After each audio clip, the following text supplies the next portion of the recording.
श्रोताओं नमस्कार, बहुत बहुत स्वागत है आप सभी का युववाणी के इस विशेष अंक मार्गदर्शन में। मैं हूं अशोक पांडे और आज मार्गदर्शन में जिस विषय की हम चर्चा करने वाले हैं वो विषय बहुत ही समसामयिक है। फरवरी का ये माह चल रहा है और अमूमन इस माह में परीक्षाओं की जो बोर्ड परीक्षाओं की तिथियां हैं वो अनाउंस हो जाती हैं। तो वैसी ही कुछ परिस्थितियां आ चुकी हैं। बोर्ड परीक्षा की जो तैयारियां हैं विद्यालयों में शुरू हो चुकी हैं। बच्चों ने अपने स्तर से तैयारी शुरू कर दी है, विद्यालयों ने अपने स्तर से तैयारी शुरू कर दी है और इस पूरे माहौल में अचानक से एक बदलाव की बयार सी चल जाती है। तो परीक्षा के पूर्व तैयारी ये जो विषय है बहुत महत्वपूर्ण है आज के इस कार्यक्रम में, और इस पर विस्तार से चर्चा करने के लिए और जो विद्यार्थी हैं उनको जानकारी देने के लिए हमारे साथ स्टूडियो में बहुत ही खास मेहमान हैं। डॉक्टर अविनाश पांडे जी हैं। अविनाश जी नमस्कार, स्वागत है हमारे स्टूडियो में और इस कार्यक्रम में। नमस्कार अशोक जी, बहुत बहुत धन्यवाद आपको। अविनाश जी, परीक्षाओं का जो माहौल है वो बनना शुरू हो गया है। बहुत सारी चीजें हैं, बच्चे अपने स्तर से तैयारी करते हैं, अभिभावक अपने स्तर से तैयारी करते हैं, टीचर्स हैं, स्कूल्स हैं, वो अपने स्तर से इसकी तैयारी शुरू कर देते हैं। तो एक पूरा माहौल जो है वो अलग सा हो जाता है, बदल सा जाता है। तो परीक्षाओं की जो तिथियां हैं, सबसे पहले हम उस पर चर्चा कर लें कि बोर्ड परीक्षाओं की जो तिथियां अनाउंस हुई हैं वो क्या हैं, कब से कब तक परीक्षाएं होने वाली हैं? वैसे परीक्षा का जो समय है वो 15 फरवरी से आरंभ हो रही हैं और अमूमन ज्यादातर मेजर परीक्षाएं मार्च में खत्म हो जा रही हैं और एक दो पेपर वो अप्रैल तक जाते हैं जो कि बहुत माइनर पेपर होते हैं। चूंकि सीबीएसई जो है वो ज्यादा विषयों की परीक्षाएं, लगभग 42 विषयों की परीक्षाएं कराता है, तो उसको ज्यादा समय लग जाते हैं। यूपी बोर्ड की सारी परीक्षाएं मार्च में खत्म हो जा रही हैं। 10th की सीबीएसई की भी परीक्षाएं मार्च में खत्म हो रही हैं, आईसीएसई बोर्ड की भी परीक्षाएं। तो कुल मिलाकर के ये 15 फरवरी से 31 मार्च का ये जो लगभग 45 दिन का समय है, हम कह सकते हैं ये परीक्षा का महाकुंभ है। ये 45 दिन लगता है, ठीक इस महाकुंभ के बाद शुरू हो रहा है। तो जितनी विधिवत तैयारियां हमारे प्रशासन ने प्रयागराज के महाकुंभ को लेकर के करी हैं जी, और जिस कुशलता पूर्वक उन तैयारियों को अंजाम दिया जा रहा है, कमोबेश वैसी ही तैयारियां प्रशासन को, परिवार को, विद्यालय को, बच्चों को अपने अपने स्तर से इसमें करनी है। तो परीक्षा का ये जो महाकुंभ अभी फरवरी से शुरू होगा, 15 फरवरी से आपने जो बताई थी, इसके लिए क्या विद्यालय के स्तर पर क्या तैयारियां होती हैं? सबसे पहले तो हम इसकी चर्चा कर लें। बिल्कुल, देखिए विद्यालय के स्तर पे बेसिकली जो तैयारियां हैं उनमें सबसे पहले तो आता है कि बच्चों को तैयार कर लेना। तो अमूमन हर एक विद्यालय में प्रायः देखा गया है कि नवंबर एंड तक 10th और 12th जो बोर्ड के परीक्षार्थी होते हैं उनका विषय पूरा हो जाता है। दिसंबर और जनवरी के महीने में उनके प्री बोर्ड्स के एग्जाम हो जाते हैं। तो ये अमूमन हर एक विद्यालय में हो चुके हैं। अब सेंटर अलॉटमेंट हो गया है, कल की डेट में एडमिट कार्ड भी इश्यू हो गया है, अब वो भी परीक्षार्थियों को मिल रहा है। तो हम ये कह सकते हैं कि विद्यालय अपनी तरफ से तो रेडी है, सीट प्लान वगैरह को लेकर के सब कुछ रेडीनेस है। एग्जाम मटेरियल वो एग्जाम से 3-4 दिन पहले आता है, वो भी अवेलेबल हो जाता है। और दूसरे परीक्षा को देखते हुए जो बोर्ड के पेपर्स हैं वो बैंक से ही रिलीज होते हैं, तो वो तो समय समय पे आते रहते हैं 2-3 लॉट में। तो परीक्षा की तैयारी बोर्ड ने अपनी तरफ से पूरी कर रखी है। प्रैक्टिकल्स वो 1 जनवरी से लेकर के 15 फरवरी के बीच में इंटरनल प्रैक्टिकल्स और ग्रेडिंग्स ये भी होते हैं, तो ये भी ऑलमोस्ट चल रहे हैं। कई कई विद्यालयों में खत्म भी हो चुके हैं। विद्यार्थियों की दृष्टि से अगर देखें इसमें, तो उन्हें जरूर ये पता करना चाहिए कि कम से कम दिसंबर से लेकर के और फरवरी तक का ये जो समय है ये इंटरनल प्रैक्टिकल परीक्षा से पूर्व की तैयारी का है और फरवरी से लेकर के मार्च तक का समय ये मेन परीक्षा का है। तो हम ये कह सकते हैं कि कम से कम जनवरी से लेकर के और मार्च तक का, जनवरी फरवरी मार्च, ये 3 महीने ऐसे हैं जिसमें विद्यार्थियों के दिमाग में परीक्षा के अलावा और कुछ नहीं घूमता, फिर चाहे वो प्रैक्टिकल हो या फिर थियरी के एग्जाम्स हो। अविनाश जी, जो आप कह रहे हैं बिल्कुल सही बात है। सिर्फ विद्यार्थियों के दिमाग में नहीं, उनके जो अभिभावक हैं, जो घरों का माहौल होता है वो दिसंबर से लेकर के और मार्च के बीच में बड़ा अलग सा हो जाता है। बच्चे अलग तनाव में होते हैं, पेरेंट्स जो हैं वो अलग तनाव में होते हैं कि भाई तुम्हें अपने प्रदर्शन को सुधारना है, जो स्थितियां पहले थी या जो स्थितियां अभी प्री बोर्ड एग्जाम में रही हैं उससे बेहतर करो, अपने सिलेबस को कंप्लीट करो। बच्चों में अपना पीयर प्रेशर जो है अलग सा एक अजीब सा माहौल हो जाता है घर में। तो ऐसी परिस्थिति में सबसे पहले हम अभिभावकों की भूमिका को थोड़ा सा समझना चाहेंगे कि अभिभावकों को ऐसी परिस्थिति में जब एग्जाम सर पर हो क्या उनको करना चाहिए? बिल्कुल, मैं इसमें 3-4 चीजों पे बहुत फोकस करूंगा। जब भी बोर्ड की परीक्षा हो या सामान्य कोई भी परीक्षा हो, परीक्षा कभी भी विद्यार्थी की अकेले परीक्षा नहीं होती। मैं एक छोटा सा एनोक्डोट बताऊं कि एक टीचर थे, उन्होंने एक बच्चे से कहा कि आप अपनी पूरी क्षमता से प्रदर्शन करें और ये प्रॉब्लम आपको सॉल्व करनी है। गणित का सवाल था, बच्चे ने पूरा मन लगाया, मेहनत किया और वो सॉल्व नहीं कर पाया। फिर उन्होंने कहा अपनी पूरी ताकत से इसे, जितना तुम्हारे पास सामर्थ्य है, सब लगा करके इसे सॉल्व करो। उसने फिर से कोशिश करी, पूरे सामर्थ्य से नहीं कर पाया। कहा गुरुजी नहीं हो पाया। गुरुजी ने कहा कि फिर तुमने गलती करी। मैंने जब तुमसे ये कह दिया कि पूरी सामर्थ्य से करो, तो तुम्हारी क्या पूरी सामर्थ्य में मैं शामिल नहीं था? मुझसे भी तो कह सकते थे कि सर थोड़ी हेल्प कर दीजिए। हाँ, ये चीज समझ में नहीं आ रही है, अगर आप थोड़ा समझा देंगे तो आसान हो जाएगा। तो तात्पर्य ये कि हमारी सामर्थ्य सिर्फ हमारी नहीं होती। बच्चा ही परीक्षा देने नहीं जा रहा है, अभिभावक भी परीक्षा देने जा रहा है, अध्यापक भी परीक्षा देने जा रहा है, उसके भाई बहन और दोस्त भी परीक्षा देने जा रहे हैं। एक व्यक्ति की परीक्षा में इतने सारे लोगों का सामर्थ्य जुटा होता है, तो सबको अपने अपने स्तर पे थोड़ा थोड़ा मेहनत करनी पड़ती है। अभिभावकों के लिए विशेष रूप से पहले तो ये देखें कि बच्चा उनका स्वस्थ रहे, इस वक्त वो मानसिक दबाव में ना आए।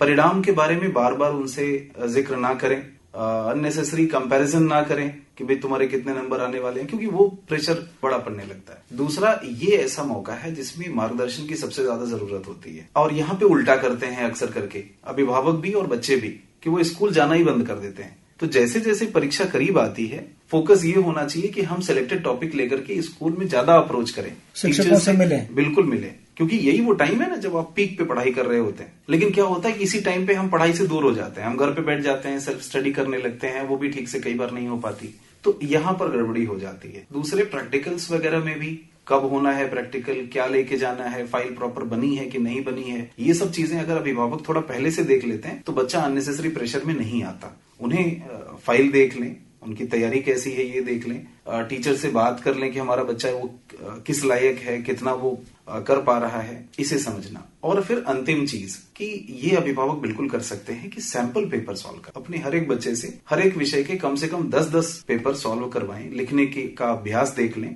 उन्हें कॉपी चेक करके नंबर नहीं देना है, लेकिन बच्चा अभ्यास कर रहा है या नहीं कर रहा है ये जरूर देख लें। तो इतने से बच्चों के मन में जो ये एग्जाम में पेपर राइटिंग का जो फियर होता है कि हम लिख पाएंगे कि नहीं लिख पाएंगे, ये खत्म हो जाता है। जब आपने 10 पेपर वैसे ही कर रखे हैं तो एक और पेपर करने में कोई बुराई नहीं। अविनाश जी, चूंकि आपने आंसर राइटिंग का जिक्र किया, ये बहुत महत्वपूर्ण है। बच्चों को क्या है, वो तैयारी में तो लगे ही रहते हैं, अभिभावक भी अपना पूरा श्रम उनके साथ करते हैं जितना भी उनके लिए संभव हो सकता है, और शिक्षक तो नो डाउट वो शुरू से लेकर के अंत तक उस प्रक्रिया का सबसे इम्पोर्टेंट हिस्सा होते हैं।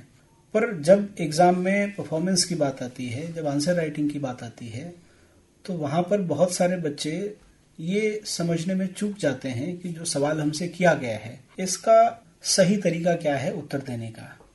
और हम अमूमन देखते हैं कि अगर 10 नंबर का कोई एक प्रश्न है तो बहुत सारे बच्चों को उसमें किसी को 4 नंबर मिलते हैं, किसी को 6 मिलते हैं, किसी को 8, 9 और 10 भी मिलते हैं। तो ये जो बेसिक डिफरेंस है मार्किंग का, एक अध्यापक की दृष्टि से, चूंकि आप स्वयं अध्यापक हैं और एक विद्यालय में प्रधानाध्यापक हैं, तो जब एक एग्जामिनर कॉपी को चेक करता है तो वो आंसर राइटिंग को कैसे जज करता है, बच्चों को क्या उसमें करना चाहिए? बहुत सुंदर सवाल है अशोक जी इसमें आपका। बेसिकली जब हम कॉपी चेक करते हैं तो उसमें सिर्फ जो मेन फोकस होता है वो इसे आप समझें कि पहली चीज आंसर लिखा हो प्रॉपरली, लिखावट सही हो, वो अध्यापक के पढ़ने में आ जाए। कई बार होता है कि बहुत मेधावी छात्र है, बहुत बढ़िया लिखा है, लेकिन वो ऐसी हैंड राइटिंग में लिखा है जो हम पढ़ ही नहीं सकते। तो एक तो पहली चीज है राइटिंग आपकी साफ सुथरी हो, पढ़ने लायक हो। बहुत सुंदर नहीं भी है तो चलेगा, लेकिन पढ़ने लायक। दूसरी महत्वपूर्ण चीज एक चालाकी होती है जो हर एक बच्चे को करनी चाहिए कि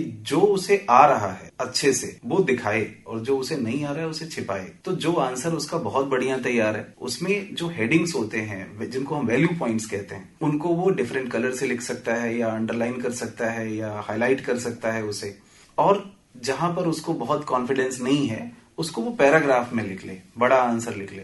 तो क्या होता है, पैराग्राफ थोड़ा सा बोझिल होता है, कोई भी अध्यापक उसे बहुत ध्यान से नहीं पढ़ना चाहता। तो ऐसे में क्या होता है, वो एक जनरल मार्किंग दे देगा। तो आपको अगर नहीं आ रहा है तो आप पैराग्राफ का सहारा लीजिए, आपको ठीक से आ रहा है तो पॉइंट वाइज लिखिए। हेडिंग वाइज लिखिए। और हमेशा ये भी ध्यान रखना चाहिए कि अगर हम 5 नंबर का 4 नंबर का सवाल कर रहे हैं तो जितने नंबर का सवाल हो उतने पॉइंट उसमें होने चाहिए, उतने वैल्यू पॉइंट्स होने चाहिए, उतनी हेडिंग होनी चाहिए। अगर उतना आपने कर लिया तो आपको एग्जैक्ट पूरे नंबर मिलते हैं।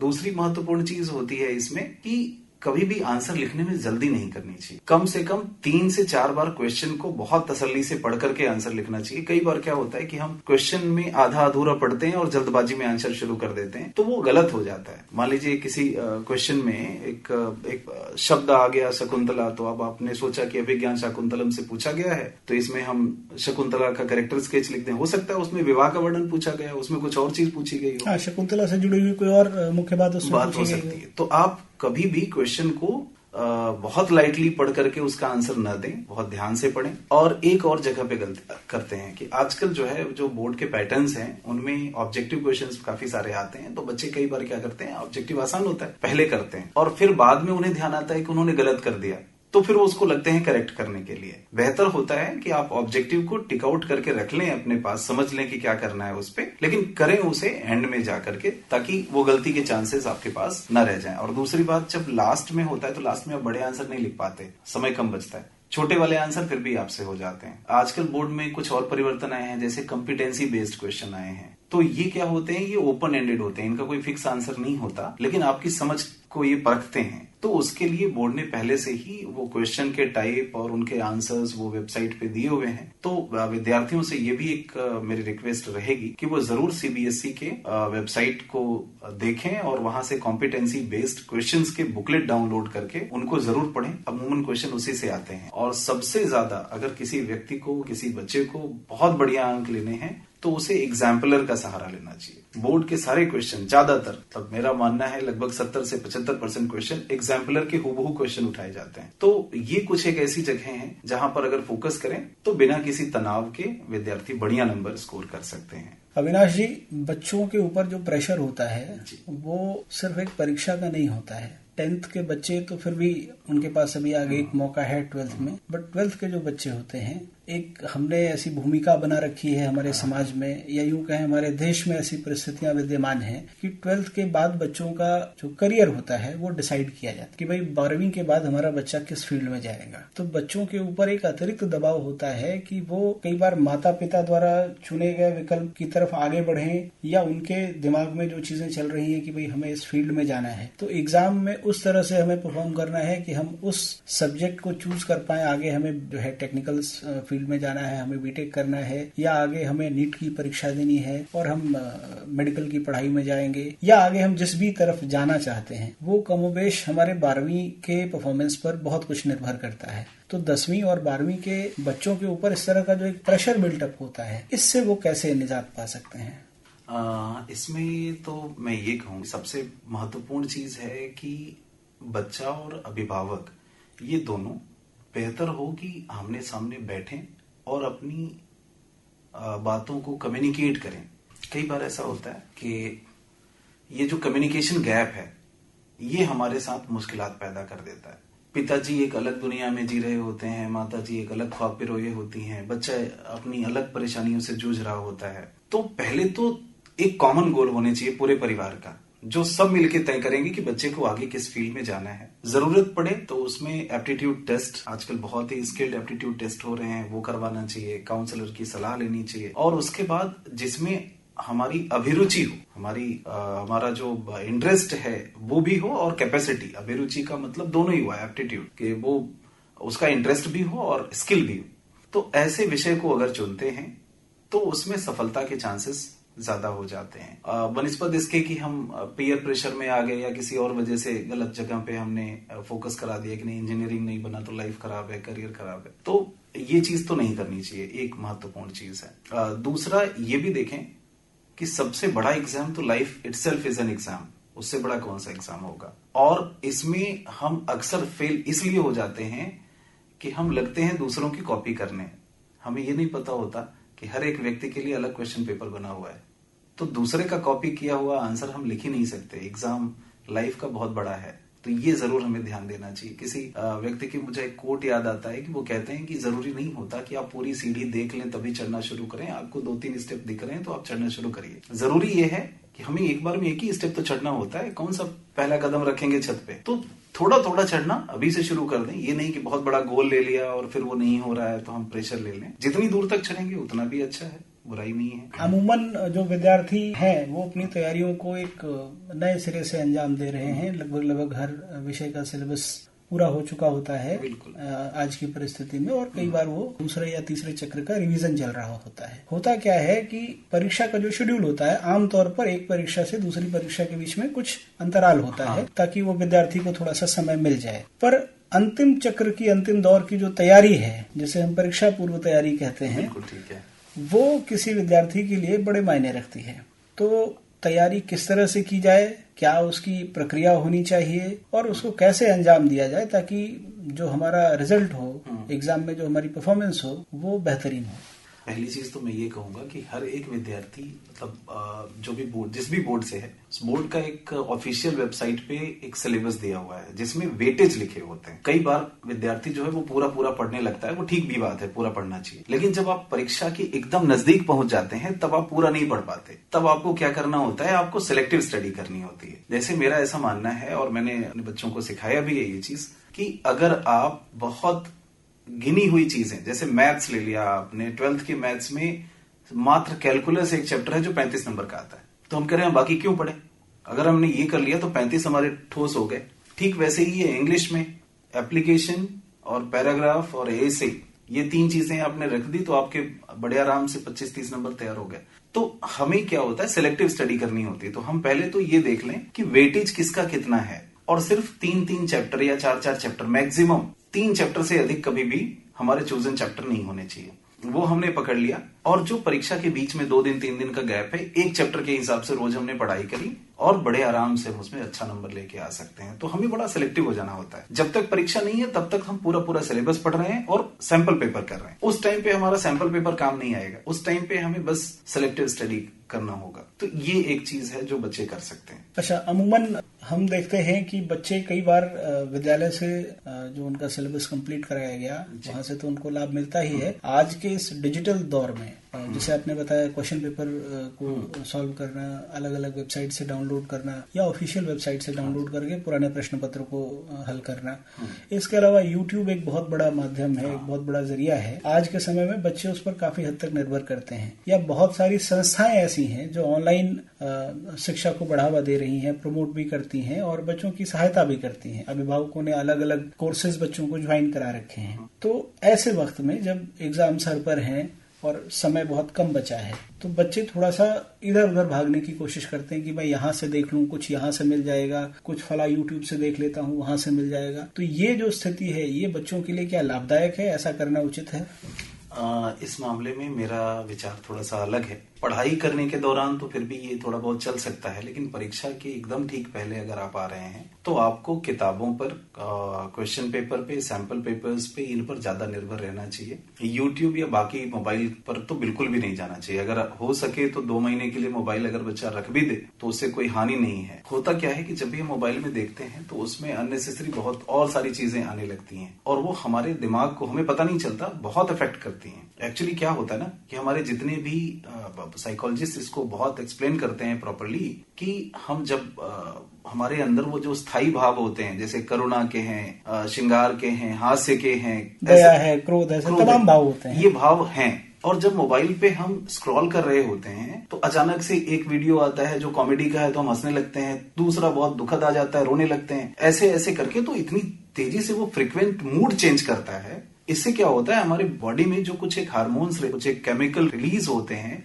डोपामिन है, सेरोटोनिन है, इस तरह का, जो हमें खुशी देते हैं, तो वो खट से आएंगे और तुरंत हटेंगे। तो वो जो स्विंग ऑफ मूड होता है वो हमारे मेंटल हेल्थ को बहुत प्रभावित करता है। हमारी स्टेबिलिटी कमजोर हो जाती है, हमारा फोकस खराब हो जाता है, हम बहुत टाइम तक एक चीज पे बैठ नहीं सकते। आज आपने देखा होगा कि बच्चे 2 घंटा 2.5 घंटा ठीक से किताब के साथ बैठ नहीं सकते। उनका 10 मिनट के अंदर मूड जो है चेंज हो जाता है। कंसंट्रेशन की जो कैपेबिलिटी है वो घट रही है, बहुत घट रही है। जमाना हुआ करता था लोग 4-4, 6-6 घंटे एक सिटिंग में बैठ के पढ़ाई कर सकते थे, अब 10 मिनट नहीं हो पाता। क्यों?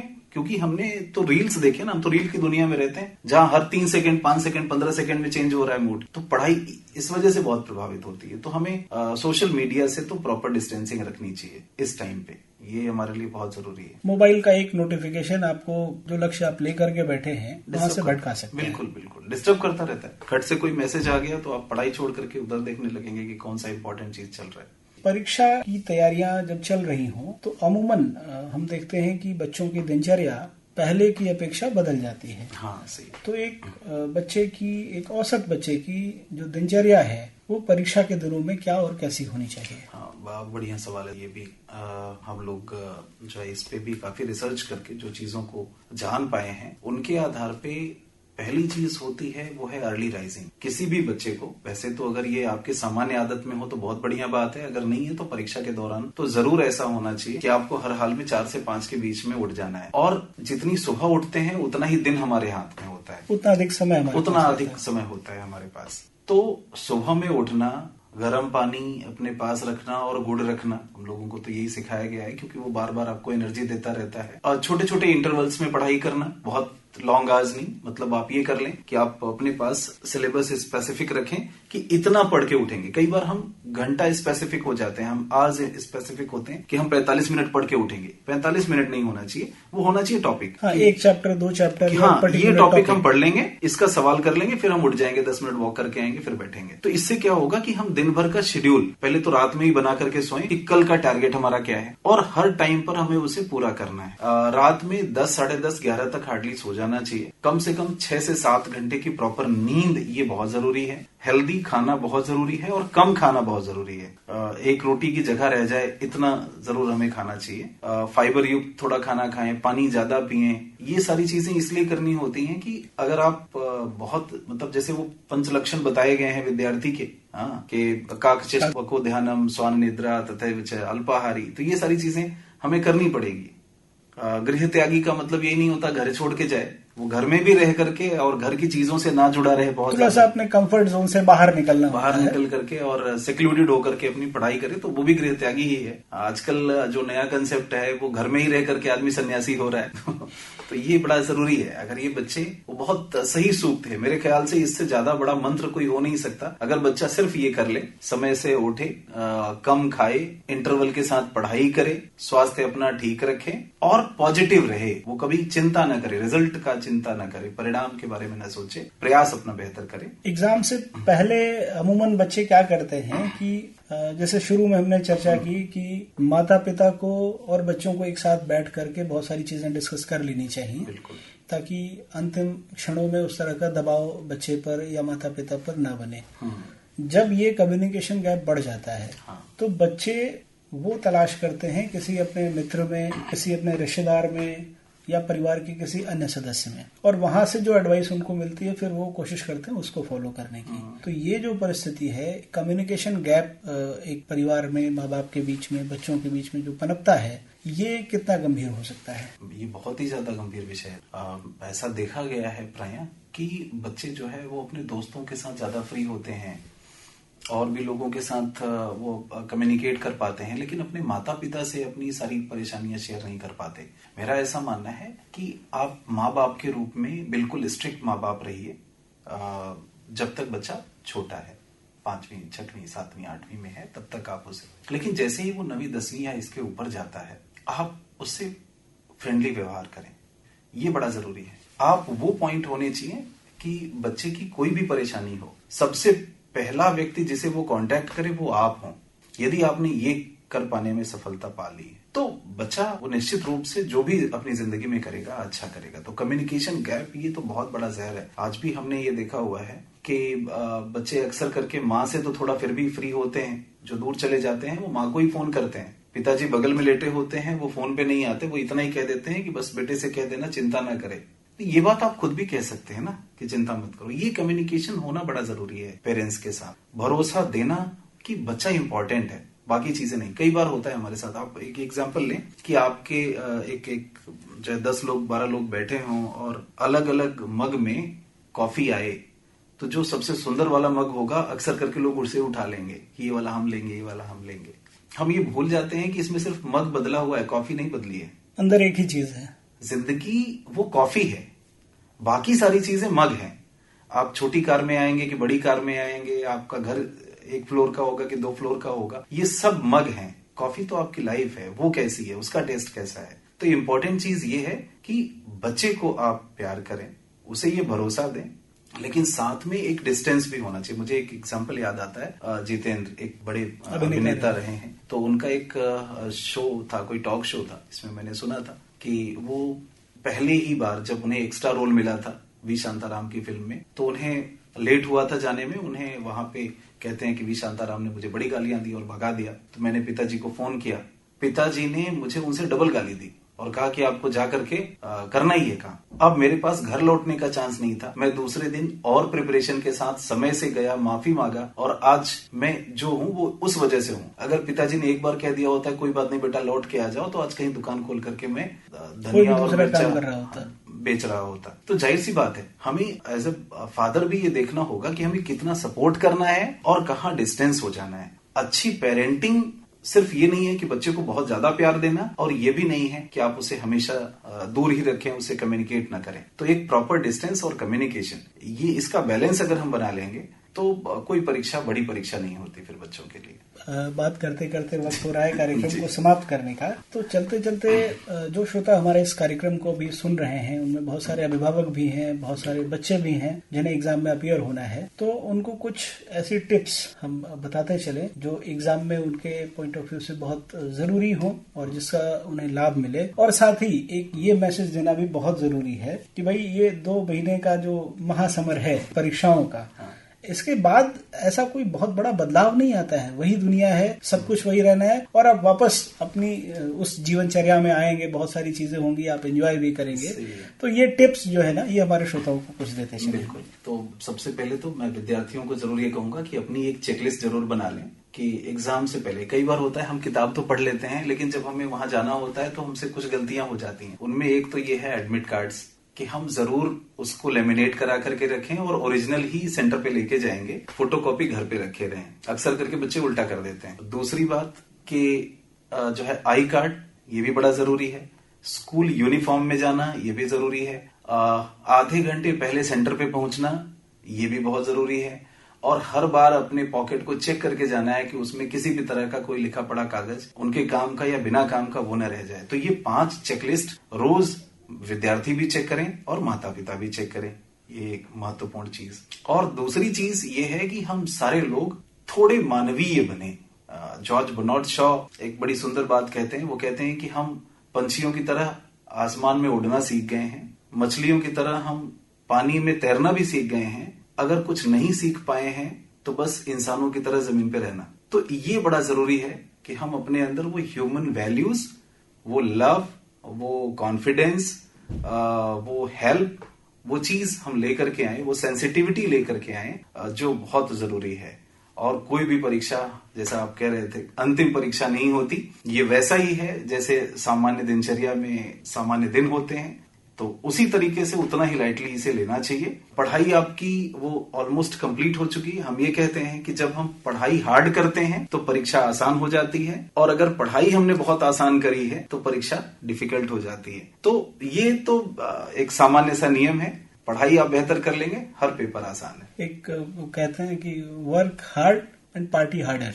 Yes. तो अभी वर्क हार्ड वाला फेज है। आप कस के जुट जाएं और मेहनत करें, पर जब इस दौर से बाहर निकलेंगे तो उतनी जबरदस्त तैयारियां करके उसकी पार्टी, उसका सेलिब्रेशन भी होगा। तो अविनाश जी, आप समय निकाल करके हमारे कार्यक्रम में आए, हमारे श्रोताओं को आपने बहुत महत्वपूर्ण टिप्स दिए, बहुत महत्वपूर्ण जानकारियां दी, न सिर्फ बच्चों को बल्कि उनके अभिभावकों को भी, कि परीक्षा के पूर्व हमें किस किस तरह से तैयारियां करनी है और कैसे इस प्रेशर से बच्चे बाहर निकल पाए। आपने समय दिया, आपने हमारे श्रोताओं को इतनी बेहतरीन जानकारी दी, आपको बहुत बहुत